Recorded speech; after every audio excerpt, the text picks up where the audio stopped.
The grand throne room stood silent, bathed in golden light streaming through tall stained-glass windows.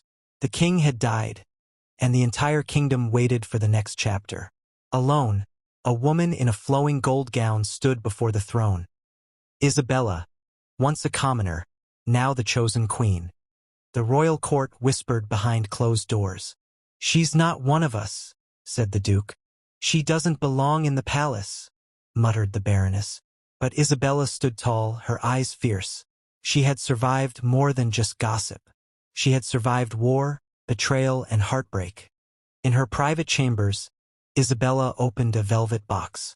Inside was a letter, the king's last words to her. "My queen, you are stronger than any crown. Never doubt yourself."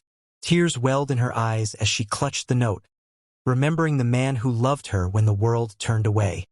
Late at night, in the shadowed corridors of the palace, a hooded figure met with one of the advisors. "She must not sit on that throne," the voice hissed. Plot was forming. Isabella's rise threatened old power, and some would do anything to stop her. The next morning, Isabella stood before the people. "From this day on, no child shall sleep hungry, and no girl shall be denied an education." Her voice echoed through the square.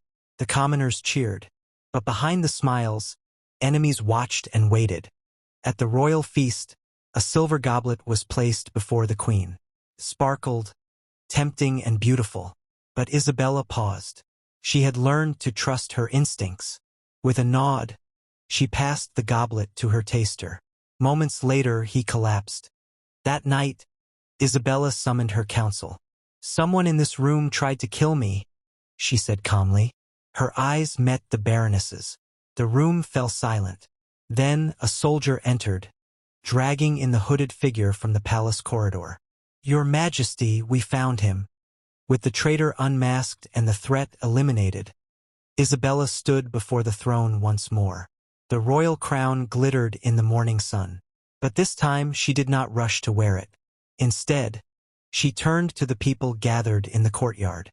"I do not need a crown to serve you. I am your queen not by blood, but by choice, by courage, and by love." The people knelt before her not out of fear, but out of respect. And as Isabella finally wore the crown, the kingdom cheered, not for a ruler, but for a true leader.